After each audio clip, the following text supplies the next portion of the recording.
கர்த்தருடைய பரிசுத்த நாமத்திற்கு மகிமை உண்டாவதாக. ஆமென். அல்லேலூயா. சரி, தேவ பிள்ளைகளே, இன்று 12ஆம் தேதியிலிருந்து ஏப்ரல் மாதம் 4ஆம் தேதி வரைக்கும் உயிர்த்தெழுந்த பண்டிகை ஞாயிற்றுக்கிழமை நம்ம அதிகாலை 5 மணிலேருந்து 7 மணி வரைக்கும் இருக்கிறபடினால அன்றைக்கி உபவாசம் இருக்க தேவையில்லை. அதனால் 4ஆம் தேதி வரைக்கும், ஏப்ரல் 4ஆம் தேதி வரைக்கும் உயிர்த்தெழுந்த பண்டிகை முன்னிட்டு 21 நாள் ஜெபம் நம்முடைய சபையில் நடக்கிறது.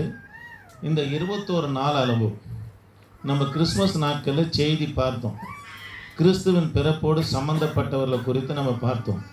தேவ தூதரை பார்த்தோம், மரியாதை பார்த்தோம், தேவனை பார்த்தோம், பரிசுத்த ஆவியானுடைய பங்கை பார்த்தோம், சிமியோனை பார்த்தோம், அண்ணாலை பார்த்தோம். இவங்களுடைய பங்கெல்லாம் கிறிஸ்துவின் பிறப்போடு சம்மந்தப்பட்டு இருக்கிறது என்று சொல்லி மேய்ப்பர்கள் இவரெல்லாம் குறித்து நம்ம பார்த்தோம், சாஸ்திரிகளெல்லாம் குறித்து பார்த்தோம். இந்த 21 நாள் அளவும் கிறிஸ்து சிலுவை மரணத்தோடு சம்மந்தப்பட்டவர்களை குறித்து தான் நம்ம பார்க்க போகிறோம். இன்றைக்கு நம்ம யாரை குறித்து பார்க்க போகிறோம்னா, கெதரோன் ஆற்றை குறித்து நம்ம பார்க்க போகிறோம். ஆமென். தேவ பிள்ளைகளே, இந்த கெதரோன் ஆறு தேவாலயத்துக்கு அருகாமல் இந்த கெதரோன் ஆறு இருக்குது. இந்த கெதரோன் ஆற்று மேலே ஒரு பிரிட்ஜு தான் இருக்கும். ஒருவர் போகலாம், இன்னொருத்தர் வர முடியாது. ஒருவர் போன பிற்பாடு தான் எதிர்க்கு இருக்கிற இன்னொரு ஆள் என்ன பண்ணால் வர முடியும். கெதரோன் என்று சொன்னால் கலங்கின தண்ணீர் என்று அர்த்தம். ஏன் இதுக்கு கலங்கின தண்ணீர் என்று வந்ததுன்னா, தேவ பிள்ளைகளே, இயேசு கிறிஸ்து சிலுவையில் அறைந்த நாட்கள் பஸ்கா பண்டிகை இருந்ததுனால, கவனிக்கலாம், அன்றைக்கி என்ன நாட்கள்? பஸ்கா பண்டிகை இருந்ததுனால தேவாலயத்தில் பஸ்கா ஆடுகளை பலி செலுத்துகிற அதனுடைய ரத்தமானது கெதரோன் ஆற்றில் போய் கலக்கும். அன்னைக்கு துவங்கின தண்ணீர் அதை ரத்தமாக போகிற தண்ணீர் பஸ்கா பண்டிகை வரைக்கும் அதை தெளிஞ்சிக்கினே வரும். அது தெளிகிறதுக்கு முன்பதாக திரும்பவும் பஸ்கா பண்டிகை வந்துடும். ஆகவே அந்த ஆற்றுக்கு என்ன பெயர்? கலங்கின தண்ணீர். கெதரோன் என்று சொன்னால் கலங்கின தண்ணீர். பஸ்கா பண்டிகை நாட்களில் இயேசு கிறிஸ்து சிலுவைக்கு போன அன்னைக்கு பலி செலுத்தப்பட்ட ஆற்றுடைய தொகைன்னா 2,56,500 ஆடுகள் பலி செலுத்தப்பட்டது. ஏன் 2,56,500 ஆடுகள் பலி செலுத்தப்பட்டது என்று சொன்னால், அந்நாட்களில் இஸ்ரவேலுடைய தொகை அதுவாய் காணப்பட்டது. அவ்வளோ ஒரு குடும்பத்துக்கு ஒரு ஆடு என்று சொல்லி 2,56,500 ஆடுகள் நம்மனா பலி செலுத்தினாங்க. இந்த தேவாலயத்தில் பலி செலுத்தப்படுகிற ஆறு கெதரோன் ஆற்றில் போய் கலக்கும். இந்த கெதரோன் ஆற்றில் ஒரு பிரிட்ஜ் இருக்கும். இதன் வழியாக கடந்து தான் ஒலிவ மலைக்கு போவாங்க. ஒலிவ மலை கீழே தான் என்ன இருக்குது? கெச்சமன தோட்டம் இருக்கிறத நம்ம பார்க்குறோம். ஆமென். வருகிற நாட்களில் கெச்சமன தோட்டத்திற்கும் ஏதன் தோட்டத்துக்கு என்ன சம்பந்தம் என்பது குறித்தும் நம்ம தியானிக்க போகிறோம். நீங்கள் கர்த்தருடைய வார்த்தை கேட்டுன்னு வாங்க. நான் பிற்பாடு இந்த கெதரோன் ஆற்றுக்கு வருகிறேன். தேவ பிள்ளைகளை, இயேசு கிறிஸ்துவை பிடித்து விசாரணைக்கு கொண்டு போகிறதும், அவரை சிலுவையில் கொண்டு போய் அறைவதும், பிற்பாடு அவரை அடக்கம் செய்கிற பொறுப்பு யாரிடத்தில் கொடுக்கப்பட்டதுன்னா, 100க்கு அதிபதியாக இருக்கிற கோலியரஸ் இடத்துல தான் நம்ம கொடுக்கப்பட்டது. ஆனால் இதை செய்வதற்கு இவர் தயங்குகிறார். காரணம் என்னன்னா, இயேசுனிடத்தில் ரகசிய சீசனாக இந்த பலியரஸ் காணப்பட்டார். உங்களுக்கு அடிக்கடிக்கு சொல்லியிருக்கிறேன், இவருடைய வேலைக்காரன் வியாதிப்படும் போது இயேசு கிறிஸ்துவிடத்தில் போய் கேட்குறார், ஐயா, என் வேலைக்காரன் மரண அவஸ்தையாக இருக்கிறான் அப்படின்னு சொன்னோடனே கர்த்தர் பலியரஸ் வீட்டை நோக்கி நடக்கும்போது பலியரஸ் சொல்லுகிறாரு, நீ என் வீட்டில் பிரவேசிப்பதற்கு நான் இல்லை, பாத்திரவான இல்லை, ஒரு வார்த்தை மாத்திரம் சொல்லும், என் வேலைக்காரன் சொத்தமாவான் என்று சொல்லுகிறார். தேவ பிள்ளைகளே, ஆண்டவர் இவனுடைய விசுவாசத்தை கண்டு ஆச்சரியப்பட்டு, இப்பேற்பட்ட விசுவாசம் இஸ்ரவேலில் நான் பார்க்கல என்று சொல்லி இவருடைய வேலைக்காரனுக்கு ஒரே வார்த்தையினால் அவனை சுகம் கொடுத்தார். அது மாத்திரமல்ல, இந்த பலியரேஸ் யூதர்களுக்கு ஜெப ஆலயங்களையும் கட்டி கொடுத்தவராக யார் இருந்தார்னா, இந்த பலியரேஸ் இருந்ததுனால இவரிடத்துல போகிற பொறுப்பு, இயேசுவை பிடிக்கிறதும் விசாரணைக்கு கொண்டு போகிறதும் சிலுவைக்கு கொண்டு போகிறதும் அடக்கம் பண்ணுகிற வரைக்கும் இவருடைய பொறுப்புக்கு தயங்கின உடனே அது மாத்திரமல்ல, இவர் இன்னொரு காரியத்துக்காக தயங்கினார். காரணம் என்னன்னா, இயேசு கிறிஸ்துக்கு 12 சீஷர்ல ஒரு சீஷன் பேர் சின்ன யாக்கோபு. இந்த சின்ன யாக்கோபு இயேசு கிறிஸ்து 6.2 அடி 6.2 அங்குலம் உயரம் இயேசு கிறிஸ்து. இது அந்த சின்ன யாக்கோபு பார்த்தீங்கன்னா 6 அடி உயரம் இருப்பார். இயேசு கிறிஸ்துவும் நடையும் சரி, குரல் வளமும் சரி, முக பாவனையும் சரி, எல்லாமே ஒரே மாதிரியா இருக்கும். இது யாராலையும் கண்டுபிடிக்கவே முடியாது. தேவ பிள்ளைகளை, இயேசு கிறிஸ்து அவங்க மத்தியில் அற்புதம் அடையாளங்கள் செய்கிறாங்க. ஏன் இயேசு கிறிஸ்துவை காட்டி கொடுக்குறவர்களுக்கு 30 வள்ளிக்காசு பேரம் பேசப்படுதுன்னா, தெரியாமல் யாருன்னா கொண்டு போய் சிலுவையில் அரைஞ்சிட்டா இது உலக அளவில் குற்றமாய் காணப்படும்.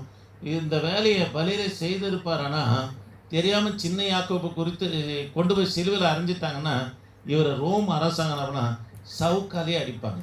இதனால் இவர் என்ன பண்ண தயக்கம் காட்டுகிறார். ஆமே, புரியுதுங்களா சொல்கிறது? அல்லேலூயா. முதல் காரியம், இவர் இயேசு கிறிஸ்து சிலுவை பிடிப்பதற்கும் சிலுவையில் அறைவதற்கும் அடக்கம் செய்வதற்கும் தயக்கம் காட்டினதுக்கு காரணம் என்னன்னா, தேவ பிள்ளைகளை, இவருடைய வேலைக்காரனுக்கு கர்த்தர் சுகம் கொடுத்தார். இயேசுவுக்கு ரகசிய சீசனா 100க்கு அதிபதி இவர் புறஜாதியாய் காணப்பட்டாலும் கூட, ரோம் அரசாங்கத்தில் வேலை செய்தவராக இருந்தாலும் கூட தயக்கம் காட்டுகிறார்.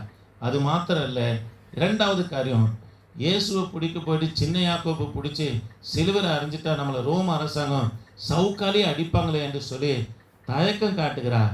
இப்போ தான் யூதாஸ் காரியத்தை உள்ள நோய்கிறார். நோய்ஞ்சி இவர் தயக்கம் காட்டுவதற்கு காரணம் என்னன்னா, இவருடைய வேலைக்காரனுக்காக இயேசு கிறிஸ்துவத்தில் யார் விண்ணப்பம் பண்ணதே? இந்த பலிரேசு விண்ணப்பம் பண்ணார் என்று சொல்லி பேரம் பேசி இதனுடைய இயேசு கிறிஸ்துவை பிடிப்பதும் சிலுவை விசாரணைக்கு கொண்டு போவதும் சிலுவைக்கு கொண்டு போவதும் அடக்கம் செய்யப்படுகிற பொறுப்பு அந்த பலிரேசுடைய ஜூனியராக இருக்கிற 100க்கு அதிபதி லொங்கினஸ் இடத்துல தான் அந்த பொறுப்பு போகிறது. ஆமே, அல்லேலூயா. கவனிக்கலாம், இந்த லொங்கினஸ் தான் கெத்செமனே தோட்டத்தில் நம்ம புறப்பட்டு போகிறார். சரி, கவனிக்கலாம் கர்த்தருடைய வார்த்தை கவனிக்கலாம். மத்தேயு சுவிசேஷ புத்தகம் 25ஆம் அதிகாரம் 31 வாசிக்கலாமா? நமது மகிமை பொருந்தினவராய் சகல பரிசுத்த தூதரோடும் கூட வரும்போது நமது மகிமையுள்ள சிங்காசனத்தின் மேல் வீற்றிருப்பார். அப்பொழுது சகல ஜனங்களும் அவருக்கு முன்பாக சேர்க்கப்படுவார்கள்.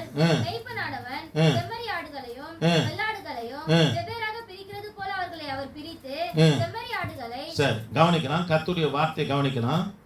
இயேசு கிறிஸ்து திருவிருந்து கொடுங்க. நான் கெதிரோன் நாட்டுக்கு வருகிறேன். இன்னும் ஒரு சில காரியங்களை சொல்லி, இயேசு கிறிஸ்து திருவிருந்து ஆராதனை எங்கே நடக்குன்னா, ஜான் மார்க் வீட்டில் திருவிருந்து ஆராதனை நடக்குது. திருவிருந்து ஆராதனை நடக்கும்போது 113, 114, 115, 116, 117, 118 இந்த 7 சங்கீதத்தை பாடின உடனே திருவிருந்து ஆராதனை ஒவ்வொரு சங்கீதமாய் பாடி திருவிருந்து ஆராதனையை இயேசு கிறிஸ்து கொடுக்கிறார். கொடுத்த முடித்த உடனே அப்பத்தை வாங்கினோடனே யார் புறப்பட்டு போயிட்டார்? யூதாஸ் காரியத்தை புறப்பட்டு போன உடனே இயேசு கிறிஸ்துவ காட்டி கொடுக்கும்படியா அவர் புறப்பட்டு போனார். புறப்பட்டு போன பிற்பாடு ஸ்தோத்திர பாடலை பாடி அவர் எங்கே போனார்னு இருக்குது, ஒலிவ மலைக்கு போனார் என்று வேதத்தில் வாசிக்கிறோம். தேவ பிள்ளைகளை 136ஆம் சங்கீதத்தை பாடி ஆண்டவர் இந்த கெதிரோன் ஆற்றை கடக்கிறார். கெதிரோன் ஆற்றை கடக்கும் போது காலை வைக்கிறாரு, பார்க்குறாரு, தண்ணீர் ரத்தமாய் புறப்பட்டு போகிறது. நாளைக்கு நம்முடைய ரத்தமும் இது போல தானே போகிறது என்று சொல்லி வேதனையோடு கூட கெதிரோன் ஆற்றை என்ன பண்ணா கர்த்தர் கடந்து போகிறார். ஆமே, கடந்து போயிட்டு கெத்செமனே தோட்டத்துக்கு போகிறார். அவர் கெத்செமனே தோட்டத்திற்கு போகும்போது அன்றைக்கு கிபி 30 ஏப்ரல் 6ஆம் தேதி சரியாக 7 மணிக்கு கெத்செமனே தோட்டத்துக்கு போகிறார். தேவ பிள்ளைகளே, கூட இருந்தவங்க 12 பேர் யூதாஸ் காரியத்தை காட்டி கொடுக்க முடியாது புறப்பட்டு போனார். எத்தனை வெள்ளிக்காசு? 30 வெள்ளிக்காசு. அந்த 30 வெள்ளிக்காசு இப்போத்தி மதிப்புன்னா 25,000 ரூபாய். இந்த 25,000 ரூபாய் காசுக்காக இயேசு கிறிஸ்துவை காட்டி கொடுக்க முடியாது யூதாஸ் காரியத்தை புறப்பட்டு போயிட்டாரு. கவனிக்கலாம். ஆனால் இந்த யூதாஸ் காரியத்துக்கு நல்லா தெரியும், இயேசு கிறிஸ்துவும் அதாவது சின்ன யாக்கோப்பும் இரவில் நடந்து வந்தால் கூட யார் இயேசு யார் சின்ன யாக்கோப்புன்னு சொல்லி சரியாக அடையாளம் காட்டுகிற அளவுக்கு துல்லியமாக அறிந்து வைத்தது யாருன்னா அந்த 12 சீஷரே யூதாஸ் காரியத்தை அறிந்து வைத்திருந்தார். ஆகவே தான் இயேசுவை நான் காட்டி கொடுக்கிறேன் என்று சொல்லி அவர் புறப்பட்டு போய் 30 வெள்ளிக்காசை நபரம் வாங்குகிறார். தேவப்பிள்ளையே, இயேசு கிறிஸ்து கெதரோன் ஆற்றை அதாவது கடக்கும்போது எல்லா சீஷரும் 11 சீஷரில் பாருங்கள் 3 பேரை மட்டும்தான் கூட்டின்னு போகிறார். எங்கே? கெச்சமனை தோட்டத்துக்கு கூட்டின்னு போகிறார். மற்றவரில் இங்கே கர்த்தர் நிறுத்திட்டார். கூட யார் யார் வந்தாங்கன்னா பேதுரு, யோவான், யாக்கோபு. இந்த 3 பேரும் என்னன்னா கெச்சமனை தோட்டத்துக்கு போகிறாங்க. இயேசு கிறிஸ்து ஜெபம் இருக்கிறார். இப்போது யூதாஸ் காரியத்து புறப்பட்டு வரான்.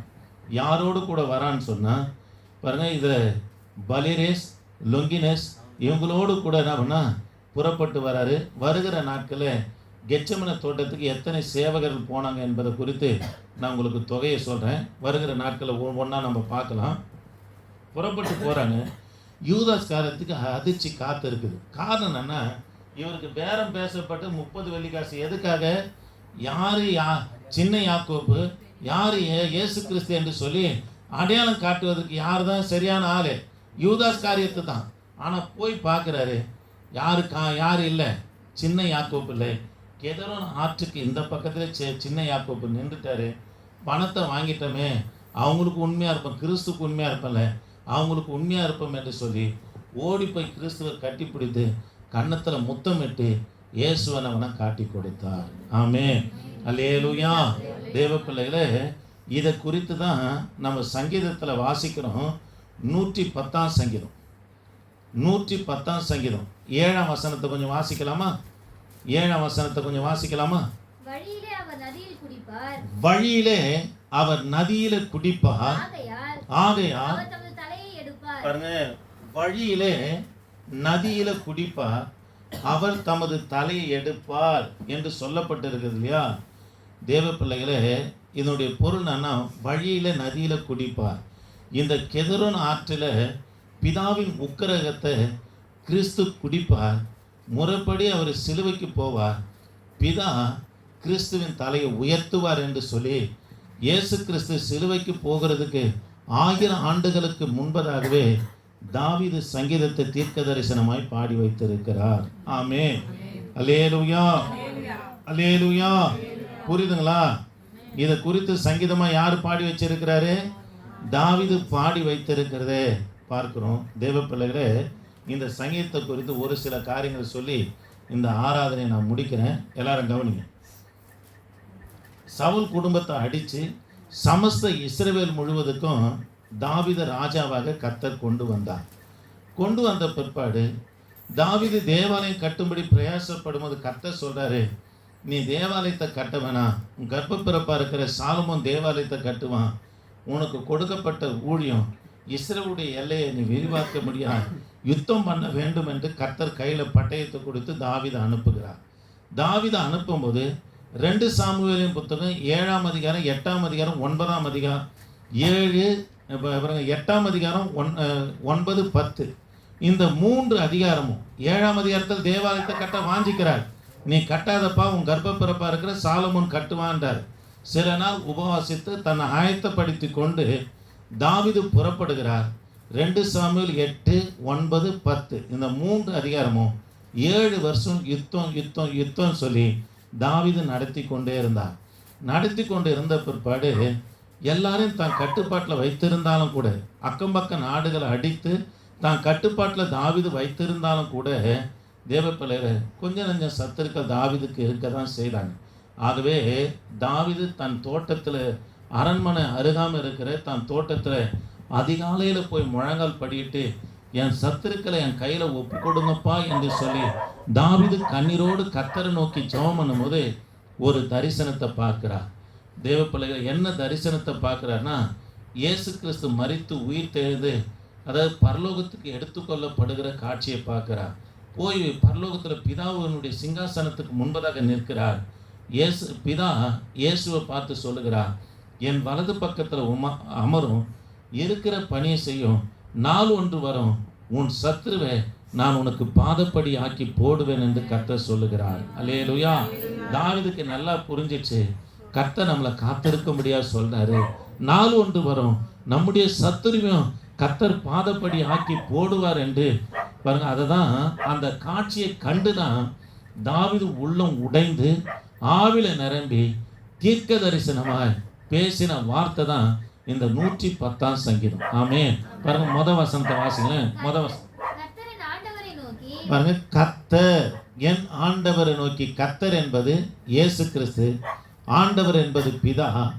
இயேசு கிறிஸ்து பிதாவை நோக்கி, நான் உம்முடைய சத்துருக்களை உமக்கு பாதபடியாக்கி போடும் வரைக்கும், உமக்கு உம்முடைய சத்துருக்களை நான் பாதப்படியாக்கி போடுகிற வரைக்கும் என்னுடைய வலது பாரிசத்தில் உட்காரும் என்றார். என்னுடைய வலது பக்கத்துல உட்காரும் என்றார். கர்த்தர் சீயோனிலிருந்து உமது வல்லமையில் செங்கோலை அனுப்புவார்.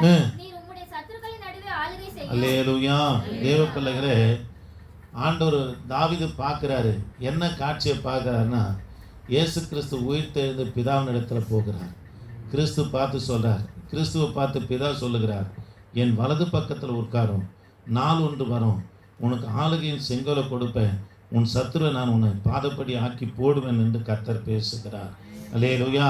இந்த சம்பவம் மத்தேயு சுவிசேஷ புத்தகம் 22ஆம் அதிகாரம் 41 45 வரைக்கும் நீங்கள் வாசித்து பார்ப்போம்னா சொல்லப்பட்டு இருக்குது. நமக்கு நேரம் இல்லாத பார்க்க போனால் ஆண்டவர் வலது பக்கத்தில் போய் உட்கார்ந்த சம்பவம் எந்த இடத்துல இருக்குன்னா, மார்க்கு சுவிசேஷ புத்தகம் 16ஆம் அதிகாரம் 19ஆம் வசனமும், எபிரேயருக்கு எழுதின நிருபம் 10ஆம் அதிகாரம் 12 13 வரைக்கும் நீங்கள் வாசித்து பார்ப்போம்னா சொல்லப்பட்டு. கொஞ்சம் வாசிக்கலாமா? 16 19. 16. இவ்விதமாய் கர்த்தர் அவருடனே பேசின பின்பு தேவனுடைய வலது பக்கத்தில் உட்கார்ந்தார். இந்த காட்சி தாவீது பாடி, அதாவது 1000 ஆண்டுகளுக்கு பிற்பாடு நடக்க போகிற காட்சியை தாவீது பார்க்கிறார். ஆமென். இயேசு கிறிஸ்து போய் பிதாவுடைய வலது பக்கத்தில் உட்காருகிறார். ஆமென். அல்லேலூயா. பாருங்க, 2ஆம் வசனம் பாருங்க. 110 2ஆம் வசனத்துக்கு வரலாமா? கர்த்தர் சீயோனிலிருந்து உமது வல்லமையின் செங்கோலை அனுப்புவார். நீர் உம்முடைய சத்துருக்களின் நடுவே ஆளுகை செய்வீர். பாருங்க, பிதா குமாரனை பார்த்து சொல்லுகிறார், என்னுடைய செங்கோலை தருவேன், நீர் உம்முடைய சத்துருக்களின் நடுவே ஆளுகை செய்யும் என்று கர்த்தர் சொல்லுகிறார். தேவ பிள்ளைகளே, நம்ம இடத்துல கர்த்தர் செங்கோலை கொடுத்து வச்சிருக்கிறார். நம்மளை சுற்றிலும் சத்துருக்கள் இருந்தாலும் நம்ம இடத்துல ஆளுகை செய்கிறவர் யாரா இருப்பார்னா கிறிஸ்துவாய் காணப்படுவார். ஆமென். அல்லேலூயா. நமக்கு நேரம் இல்லை, கவனிக்கலாம். நான் 5ஆம் வசனத்துக்கு வந்துடலாமா? உம்முடைய வலது பாரிசத்தில் இருக்கிற ஆண்டவர் நமது கோபத்தின் நாளிலே ராஜாக்களை வெட்டுவார். அப்படி வாசிக்குமா? அவர் ஜாதிகளுக்குள் நியாயம் தீர்ப்பார், எல்லா இடங்களையும் பிரேதங்களால் நிரப்புவார், விஸ்தாரமான தேசங்களை. சரி, 7ஆம் வசனத்தை வாசிக்கலாம், முடிச்சிடலாம். வழியிலே அவர் நதியில் குடிப்பார். பாருங்க, வழியிலே அவர் நதியில குடிப்பார், ஆகையா அவர் தமது தலையை எடுப்பார். இதுதான் வழியில குடிப்பார், அவர் தலையை என்ன பண்ணுவாராம்? எடுப்பார் என்று சொல்லப்படும். வழியில நதியில குடிப்பார், அவர் தலையை எடுப்பார் என்பது இந்த கெதுரோன் ஆற்றை தான் சொல்லப்பட்டது. அந்த வழியில குடிப்பார் என்பது பிதாவுடைய உக்கிரகத்தை இயேசு கிறிஸ்து குடிப்பார். பிற்பாடு உயிர்த்தெழுந்த பிற்பாடு கிறிஸ்துவ பிதானவனா உயர்த்துவார் என்று சொல்லப்பட்டு இருக்கிறது. ஆமென். அல்லேலூயா. அல்லேலூயா. தேவ பிள்ளைகளே, இயேசு கிறிஸ்து கிபி 30 ஏப்ரல் 6ஆம் தேதி சரியாக 7 மணிக்கு கெச்சமன தோட்டத்துக்கு போகிறார். 8 மணிக்கு சீஷர்களோடு பேசுகிறார். 1 மணி நேரம் விழித்திருக்க கூடாதா என்று பேசுகிறார். நமக்கு சோதனை, பிரச்சனை, போராட்டம் எல்லாவற்றிலும் நிற்பதற்கு பலம் வேணும்னா நம்ம ஜெபிக்கிறவர்களாய் காணப்பட வேண்டும். ஜெபம் இல்லைன்னா உங்களால் அந்தரங்க வாழ்க்கையிலும் ஜெயம் எடுக்க முடியாது, வெளிரங்க வாழ்க்கையிலும் ஜெயம் எடுக்க முடியாது. இருக்கலாம் கிறிஸ்துவங்களா, பேருக்குனாலும் இருக்கலாமே தவிர ஜெயம் எடுத்த பிள்ளைகளாக காண முடியவே முடியாது. அல்லேலூயா. என்ன பிரச்சனை, போராட்டம் வந்தாலும் கர்த்தருக்காக யாரால வைராக்கியமாக நிற்க முடியும்னா ஜெபிக்கிறவர்களால தான் நிற்க முடியும். அதனால தான் ஆண்டவர் சொல்கிறாரு, நீங்கள் சோதனைக்கு உட்படாதபடி, இப்போ சோதனை வரப்போகுது, என்னை விட்டு ஓட போகிறீங்க, இதில் நீங்கள் நிற்பதற்கு உங்களுக்கு பலம் வேணும்னா 1 மணி நேரம் என்ன பண்ணக்கூடாது? விழித்திருக்க கூடாதா என்று சீஷர்களை கடிந்து கொள்கிறார். 9 மணிக்கு பாருங்கள், வலியரேஸ் மற்றும் போர் சேவகர்கள் ஜூனியராக 100க்கு அதிபதியாக இருக்கிற லொங்கினஸ் வந்து இயேசு கிறிஸ்து நம்மளை பிடித்து அவரை விசாரணைக்கு நம்மளை கொண்டு போகிறாங்க. அல்லேலூயா. அதனால் தேவ பிள்ளைகளே கவனிங்க, இந்த கெதுரோன் ஆற்றை குறித்து நம்ம இன்னைக்கு பார்த்தோம். அவர் யாருடைய உக்கிரகத்தை குடித்தார்னா பிதாவுடைய உக்கிரகத்தை நதியில் குடித்தார். பிதாவுடைய தலையை நம்ம உயர்த்தினார். தேவ பிள்ளைகளை, கிறிஸ்து அதாவது பிதா நம்ம மேலே வைத்திருக்கிற நோக்கம் திட்டங்களை நம்ம ஜெபத்தோடு கூட இருந்து நிறைவேற்றுகிற பிள்ளைகளாக இருப்போம்னா கர்த்தர் உன் தலையை உயர்த்துவார். ஆமாங்க, கர்த்தர் உன் தலையை உயர்த்துவார். ஆமே. சரி, நம்ம தொடர்ந்து வருகிற நாட்களிலே கிறிஸ்துவுடைய சிலுவை மரணத்தோடு சம்பந்தப்பட்டவர்களை குறித்து நாம் தியானிப்போம். இன்றைக்கு எதை குறித்து பார்த்துருக்கிறோம்? கெதரோன் ஆற்றை குறித்து பார்த்துருக்கிறோம். கெதரோன் ஆறு என்று சொன்னால் கலங்கின தண்ணீர் ஓடை என்று பொருளாக இருக்கிறது. முழங்கால் படியில்லாமா? முழங்கால் படியில்லாமா? முழங்கால் படியில்லாமா? கர்த்தரை நோக்கி பார்க்கலாமா? என் ஆண்டவரே, நாங்கள் உம்மை துதிக்கிறோம். பரிசுத்தரே, நாங்கள் உம்மை துதிக்கிறையா. கொஞ்ச நேரம் ஆண்டவரே உம்முடைய வார்த்தையை தியானிக்க என் தகப்பனே நீங்கள் பாராட்டின உம்முடைய இரக்கத்துக்காக தயவுக்காக நன்றி செலுத்துகிறேன். வந்ததான ஒவ்வொரு பிள்ளைகளும் என் தகப்பனே நீங்கள் ஆசீர்வதிங்கய்யா. வந்ததான ஒவ்வொரு பிள்ளைகளையும் என் ஆண்டவர் நீங்கள் ஆசீர்வதிங்கய்யா. வாய் நடத்துங்க ஆண்டவரே. தொடர்ந்து இந்த 21 நாளாலும் எங்களோடு பேசும்படியாக செபிக்கிறேன். கான்ஃபரன்ஸ் லைனில் இருக்கிற பிள்ளைகளையும் ஆசீர்வதிங்க. யூடியூப்பில் கேட்குற பிள்ளைகளையும் ஆசீர்வதிங்க. தொடர்ந்து உமது கரம் இருக்கட்டும். இயேசு நாமத்தில் செபிக்க நல்ல பிதாவே, ஆமென். என் ஆத்துமாவே